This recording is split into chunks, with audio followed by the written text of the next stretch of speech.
नमस्कार मंडळी, श्री स्वामी समर्थ.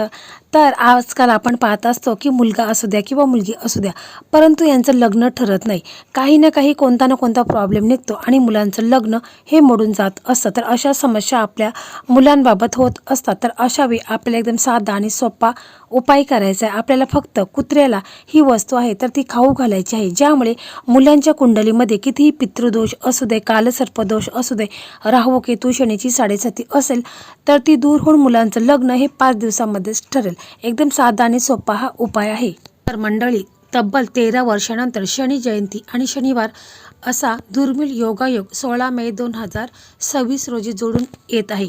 शनिदेवांच्या साडेसातीचा किंवा ढय्याचा त्रास किंवा मुलांच्या लग्नात जे काही अडथळे येत आहेत, मुलांच्या कुंडलीमध्ये राहू केतू त्याचप्रमाणे कालसर्पदोष पितृदोष असेल तर तो दूर करण्यासाठी आजचा म्हणजे शनिवारचा दिवस अतिशय उत्तम आहे. आणि म्हणून आपल्याला या शनिवारच्या दिवशी आपल्याला कुत्र्याला ही वस्तू खाऊ घालायची आहे. तर मंडळी, ही संपूर्ण माहिती जाणून घेण्यासाठी तुम्ही चॅनलवरती नवीन असाल तर चॅनलला सबस्क्राईब करा, व्हिडिओ पाहत असताना व्हिडिओला लाईक करा, त्याचप्रमाणे श्री स्वामी समर्थ अशी कमेंट करा.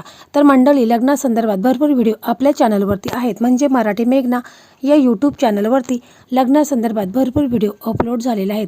जवळजवळ 101 व्हिडिओ हे लग्नाचे आहेत, ज्यामध्ये बऱ्याच मुलींचं लग्न ठरलेलं आहे. तशा मला कमेंट आलेल्या आहेत, कारण मी जे हे उपाय तुम्हाला सांगत आहे तर ते ज्योतिषाने सांगितलेले महा उपाय आहेत आणि यामध्ये बऱ्याच मुलींचं लग्न देखील ठरलेलं आहे.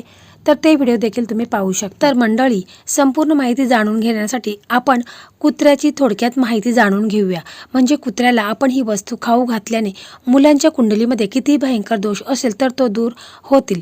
कुत्र्याला खाऊ घातल्याने म्हणजे कुत्र्याला जर आपण एखादी वस्तू खाऊ घातली तर ती अत्यंत शुभ मानली जाते. यामुळे कुंडलीमध्ये राहू केतू शनी आणि ग्रहांचे दोष हे दूर होतात आणि मुलांच्या वरती जी काही नकारात्मकता ही निगेटिव्हिटी आहे ते देखील दूर होत असतात. कुत्र्याला आपण मंगळवारी, शनिवारी किंवा अमावस्येच्या दिवशी देखील काही वस्तू आहेत तर त्या खाऊ घालायच्या आहेत.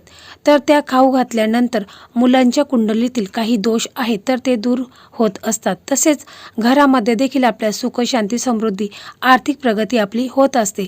जर तुम्हाला शनीची साडेसातीमुळे तुम्ही त्रस्त असाल तर कुत्र्याची सेवा करणे तुमच्यासाठी फायदेशीर असू शकते. यामुळे शनिदेव हे प्रसन्न होत असतात. तसेच कुत्र्याची सेवा केल्याने किंवा त्याला पाळल्याने अनेक ग्रहांचे दोष शांत होतात. कुत्र्याची सेवा केल्याने त्याच्या आपल्या जीवनावर सकारात्मक परिणाम होतो आणि प्रत्येक प्राण्याचा संबंध कोणत्या ना कोणत्या ग्रहाशी हा असतो. तर मंडळी, कुत्र्याला ही वस्तू खाऊ घातल्यामुळे केतू ग्रहाचा दोष कमी होईल, आर्थिक अडचणी दूर होतात, शनिदेव हे प्रसन्न होतात आणि पितृदोष निवारण देखील होत असतात. कुत्रा हा केतू ग्रहाचा कारक आहे. त्याला खाऊ घातल्याने राहू केतूचे अशुभ परिणाम कमी होत असतात. तर मंडळी, आपल्याला हा जो उपाय करायचा आहे तर या उपायासाठी आपल्याला काय काय साहित्य लागणार आहे ते देखील आपण थोडक्यात पाहूया. तर मंडळी, आपल्याला फक्त काय करायचं की थोडंसं कणिक लागणार आहे, राईचं तेल लागणार आहे, तसेच तुम्हाला थोडेसे तुम्हाला काळे तिल आहेत तर ते थोडेसे घ्यायचे आहे, थोडंसं गूळ लागणार आहे.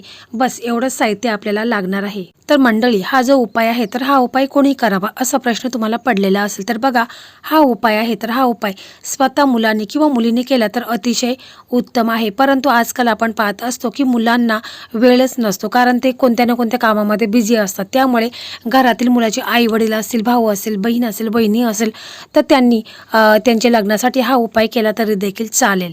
तर हा उपाय आहे तर हा उपाय तुम्ही अमावस्येच्या दिवशी सकाळी करू शकता किंवा दुपारी करू शकता किंवा संध्याकाळी करू शकता. म्हणजे जेव्हा तुम्हाला वेळ मिळेल त्यावेळेस तुम्ही हा उपाय करू शकता. तर पहा, शनिवारी आपण हा उपाय करणार आहोत. तर त्या दिवशी बघा, आपण सकाळी लवकर उठायचं आहे, आंघोळ वगैरे करून घ्यायची आहे. जर बघा हा उपाय स्वतः मुलं करत असेल तर मुलांनी आंघोळ करता वेळेस आंघोळीच्या पाण्यामध्ये तुम्हाला चिमूटभर काळे तीळ टाकायचे आहेत. कारण यामुळे तुमच्यावरती जी काही निगेटिव्हिटी आहे, जी काही वाईट शक्ती आहे, वाईट बाधा आहेत, लोकांची वाईट नजर आहे तर ती देखील दूर होईल. आणि बघा, अमावस्या असल्यामुळे आपल्याला पाण्यामध्ये तुम्ही कदाचित हे पण टाकू शकता, म्हणजे गोमूत्र पण टाकू शकता, म्हणजे तुम्हाला शक्य असेल तर. यामुळे देखील निगेटिव्हिटी सर्व आहे तर ती दूर होऊ शकते. तसेच बघा, मुलांच्या कुंडलीमध्ये जे काही गुरु आणि शुक्र हे ग्रह कमजोर असेल तर मुलांनी अंघोळीच्या पाण्यामध्ये 43 दिवस तुम्हाला इत्र इत्र आहे तर त्याचे 2 थेंब टाकायचे आहेत. रोजच्या रोज 43 दिवस टाकायचं आहे. यामुळे तुमचा शुक्र ग्रह मजबूत होतो. तसेच तुम्हाला अंघोळीच्या पाण्यामध्ये तुम्ही चिमूटभर हळद टाकल्यामुळे तुमचा गुरुग्रह आहे तर तो देखील स्ट्रॉंग होत असतो. तसेच बघा तुम्हाला काय करायचं आहे की थोडंसं इत्र घ्यायचं आहे आणि आपला डावा हात आहे तर आपल्या अंगठ्याजवळ जो उंचवटा आहे म्हणजे शुक्र पर्वत आहे तर त्याच्यावरती आपल्याला इत्र टाकायचं आहे. 1 थेंब टाकायचं आहे आणि आपल्या उजव्या हाताने त्याला रब करून घ्यायचं आहे. तर बघा यामुळे देखील तुमचा शुक्र ग्रह एकदम स्ट्रॉंग होईल आणि लग्नाचे योग तुमच्या कुंडलीमध्ये निर्माण होतील. असं तुम्ही देखील 43 दिवस करायचं आहे. तर बघा हा जो उपाय आहे तर मुलाचे आई वडील करीत असतील तर आईने सकाळी काय करायचं आहे की पहिल्यांदा आपली फरशी पुसून घ्यायची आहे. फरशी पुसताना तुम्हाला त्या पाण्यामध्ये थोडंसं गोमूत्र टाकायचं आहे, खडे मीठ टाकायचं आहे आणि चिमूटभर हळद टाकायची आहे आणि फरशी पुसून घ्यायची आहे. तुमचा जो उंबरठा आहे तर त्याच्यावरती देखील तुम्ही हळदीचं लेपन करायचं आहे.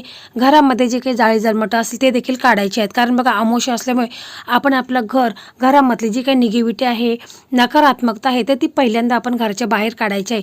त्यामुळेच आपल्या घरामध्ये सकारात्मक वातावरण निर्माण होईल आणि मुलांच्या लग्नाचे योग देखील कुंडलीमध्ये निर्माण होतील. तर हे देखील तुम्ही अमावस्याच्या दिवशी आवर्जून करायचं आहे. उंबरठ्यावरती हळदीचं लेपन करायचं आहे. आपला देवघर आहे तर तिथे देखील तुम्ही अमावस्याच्या दिवशी देवांना स्वच्छ आंघोळ वगैरे घालून घ्यायची आहे किंवा तुम्ही रोज जर देवांना आंघोळ वगैरे घालत असाल तरी देखील चालेल. तर बघा हे सर्व झाल्यानंतर आईने आंघोळ वगैरे करून घ्यायची आहे, स्वच्छ कपडे घालायचे आहेत, आपल्या देवघर आहे तिथे जायचं आहे, बसायचं आहे आणि मग तुम्हाला तिथे तुपाचा दिवा लावायचा आहे, अगरबत्ती लावायची आहेत आणि आपल्या देवघरामध्ये जे आपले इष्टदेव आहेत, कुलदैवत आहेत, श्री स्वामी समर्थ महाराज आहेत, गणपती बाप्पा आहेत, श्री हरी विष्णू माता लक्ष्मी आहे, यांना प्रार्थना करायची आहे की माझ्या मुलांच्या लग्नामध्ये जो काही विलंब होत आहे, लग्नात काही ना काही प्रॉब्लेम अडचणी ह्या येत आहेत, कुंडलीमध्ये पितृदोष आहे, नजरदोष आहे, कालसर्पदोष आहे, तर तो दूर होऊन माझ्या मुलांचं लग्न हे लवकरात लवकर व्हावे असं आई वडिलांनी प्रार्थना करायची आहे. जर मुलं हा उपाय करत असेल तर मुलांनी अशा प्रकारेच बोलायचं आहे की माझ्या लग्नामध्ये जो काही विलंब होत आहे, लग्नात काही ना काही प्रॉब्लेम अडचणी ह्या येत आहेत तर त्या दूर होऊन माझं लग्न हे लवकरात लवकर व्हावे असं तुम्हाला पुन्हा श्रद्धेने विश्वासाने बोलायचं आहे. आणि मग त्याच्यानंतर तुम्हाला काय करायचं आहे की थोडंसं कणिक घ्यायचं आहे. तुमच्याकडे जो असेल तो म्हणजे तांदूळ असा त्याचा कणिक घेऊ शकता किंवा गव्हाचं कणिक घ्यायचं आहे आणि त्याचं तुम्हाला असा एक कणिक गोळा बनवून घ्यायचा आहे. त्याची तुम्हाला भाकरी बनवून घ्यायची आहे किंवा चपाती तुम्ही बनवू शकता. म्हणजे तुम्ही 2 किंवा 5 चपात्या किंवा भाकरी ह्या बनवून घ्यायच्या आहेत. त्याच्यानंतर तुम्हाला राईचं तेल घ्यायचं आहे. ते भाकरी आहेत तर त्या तुम्ही एका प्लेटमध्ये घ्यायच्या आहेत आणि त्या भाकरीने तुम्हाला राईचं तेल लावायचं आहे. तुम्हाला थोडेसे काळे तिल आहेत तर ते देखील त्या भाकरींवरती ठेवायचे आहेत आणि गुळाचा तुकडा आहे तर तो त्या भाकरींवरती तुम्हाला ठेवायचा आहे. आणि या भाकरी आहेत तर ह्या भाकरी किंवा चपात्या असेल तर त्या तुम्हाला एखाद्या प्लेटमध्ये घ्यायच्या आहेत आणि मग तुम्हाला काय करायचं आहे की एक दिवा घ्यायचा आहे, त्याच्यामध्ये मोहरीचं तेल टाकायचं आहे आणि त्याच्यामध्ये काळे तीळ टाकायचे आहेत, कापसाची वात टाकायची आहे आणि मग तुम्हाला हा दिवा आणि ही भाकरी घेऊन तुम्हाला पिंपळाच्या झाडाजवळ जायचं आहे. पिंपळाच्या झाडाजवळ गेल्यानंतर तुम्हाला काय करायचं आहे की तो दिवा आहे तो प्रज्वलित करायचा आहे आणि मग तुम्हाला पिंपळाच्या झाडाला 7 प्रदक्षिणा मारायच्या आहेत. ओम नमो भगवते वासुदेवाय नमः हा मंत्र तुम्हाला बोलायचा आहे आणि 7 वेळा पिंपळाच्या झाडाला तुम्हाला प्रदक्षिणा मारायच्या आहेत आणि मग तिथे बसायचं आहे आणि पिंपळाच्या झाडाला देखील तुम्हाला प्रार्थना करायची आहे की माझ्या मुलांच्या कुंडलीमध्ये जो काही नजरदोष आहे, पितृदोष आहे किंवा ग्रहदोष आहे, कालसर्पदोष आहे तर ते दूर होऊन माझ्या मुलांचं लग्न हे लवकरात लवकर व्हावे असं तुम्हाला बोलायचं आहे. त्याच्यानंतर तुम्हाला काय करायचं आहे की ज्या भाकरी आपण घेतलेल्या आहेत तर तुम्हाला अशा ठिकाणी जायचं आहे की तिथे 4-5 कुत्री असतील किंवा 1-2 असेल किंवा तुमच्या घरामध्ये जर तुम्ही कुत्रा पाळलेला असेल तरी देखील तुम्हाला त्या कुत्र्याला त्या खाऊ घालायच्या आहेत. त्याच्यानंतर जर काळा कुत्रा असेल तर त्या कुत्र्याला देखील तुम्हाला भाकरी खाऊ घालायची आहे. म्हणजे काळा कुत्रा असेल तर अतिशय उत्तम आहे, परंतु जर काळा कुत्रा नसेल तर मग तुम्ही कोणत्याही तपकिरी कलरच्या कुत्र्यांना या भाकरी खाऊ घातल्या तरी देखील चालेल. आणि मग तुम्हाला कुत्र्यांना हात जोडायचे आहेत, प्रार्थना करायची आहे की माझ्या मुलांच्या कुंडलीत काही नजरदोष आहे, राहू केतू शुक्र शनी जी काही साडेसती चालू आहे तर ती दूर होऊ द्या आणि माझ्या मुलांचं लग्न हे लवकरात लवकर होऊ द्या असं तुम्हाला हात जोडायचं आहे, प्रार्थना करायची आहे. कारण कुत्रा हा कालभैरवजींचं वाहन आहे आणि म्हणून आपण त्याला हात जोडायचे आहेत, प्रार्थना करायची आहे आणि मग तुम्ही घरी यायचं आहे. मग घरी आल्यानंतर आपल्याला आपल्या देवघरासमोर बसायचं आहे आणि मग आपल्याला शनी चालिसाचं पठण करायचं आहे. जर तुम्हाला शनी चालिसाचं पठण करणे शक्य नसेल तर मग तुम्ही काय करायचं आहे की मोबाईलवरती लावून द्यायचं आहे आणि श्रवण केलं तरी देखील चालेल. परंतु आपल्याला 3 वेळा शनी चालिसाचं पठण करायचं आहे किंवा श्रवण करायचं आहे. पूर्ण विश्वासाने श्रद्धेने तुम्हाला शनी चालिसाचं पठण करायचं आहे.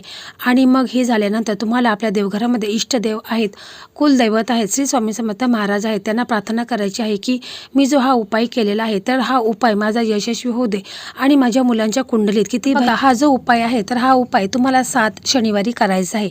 म्हणजे ही अमावस्या आहे तर या अमावस्यापासून तुम्हाला 6 शनिवारपर्यंत तुम्हाला हा उपाय करायचा आहे.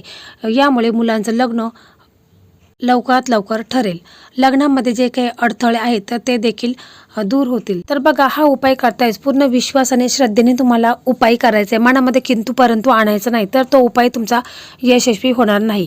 तुम्ही पूर्ण विश्वासाने श्रद्धेने हा उपाय करा. बघा, काही दिवसामध्येच म्हणजे 5 दिवसामध्येच मुलांच्यासाठी स्थळं यायला सुरुवात होईल आणि कुंडलीमध्ये 5 दिवसामध्येच लग्नाचे योग हे त्यांचे निर्माण होतील. तर मंडळी, अशा प्रकारे आजचा हा व्हिडिओ तुम्हाला कसा वाटला कमेंटमध्ये नक्की सांगा. व्हिडिओ आवडला तर व्हिडिओला लाईक करा, शेअर करा आणि चॅनलला सबस्क्राईब करा. धन्यवाद.